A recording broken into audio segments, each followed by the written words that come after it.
Hey guys, today I'm going to show you how to make a classic potato gratin like this.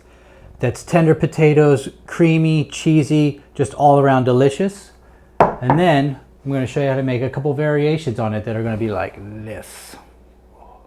Alright, so there's two main varieties of potatoes. A waxy potato like this white potato, and a starchy potato like the russet potato right here. Then in the middle we have the Yukon Gold potato. The Yukon Gold is a hybrid of both potatoes. It's half wax, half starch potato. This is a really versatile potato for pretty much any application except for making French fries.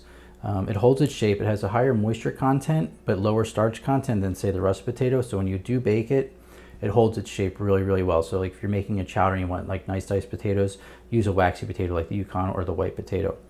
The russet will be great for things like French fries and hash browns where you want it to get really crispy and stay nice and light and fluffy. So we're going to focus on the Yukon Gold potato. So let's get rid of these two. Now with the Yukon Gold potato, you see two different ones here. One is green and one is nice and golden brown.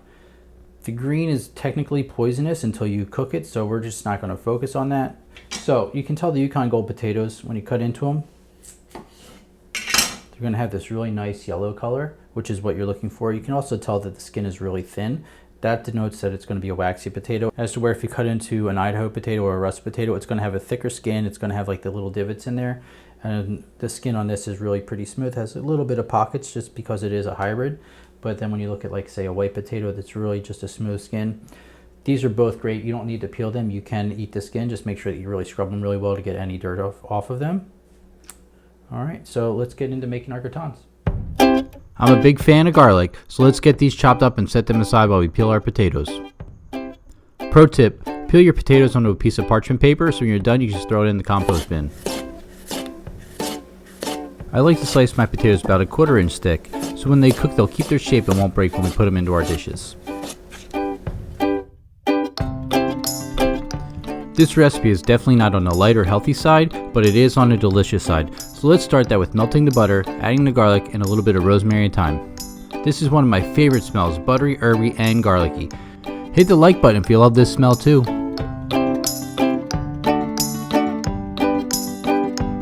As always, I'll leave a full recipe in the description box.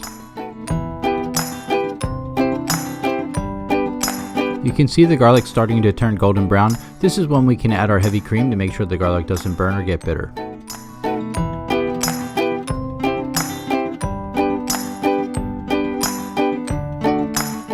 Give this a few stirs to mix everything together, then we can add our potatoes.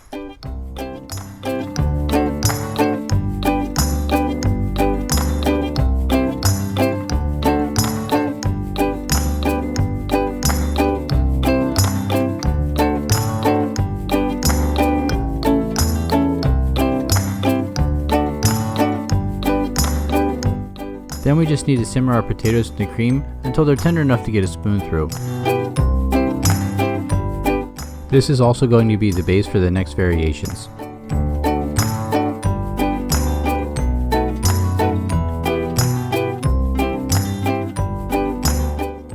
Top it with a bunch of grated Parmesan cheese and then bake it in a 375-degree oven.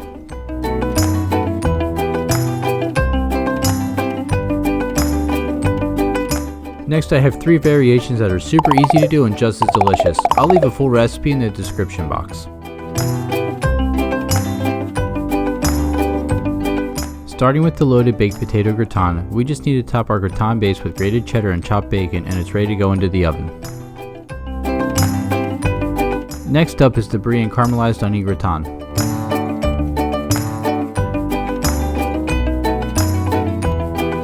I caramelized the onions, then added the Brie to the gratin base and mixed it all together.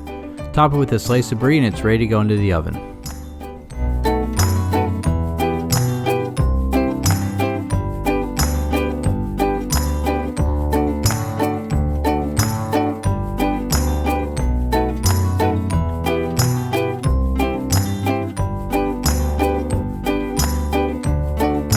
And last but not least, the broccoli and cheddar gratin.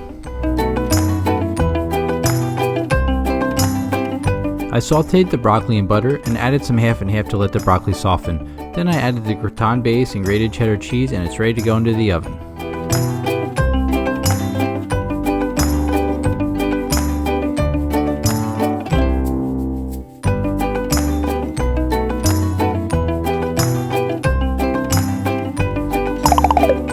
Bake these in a 375-degree oven until they're nice and golden brown.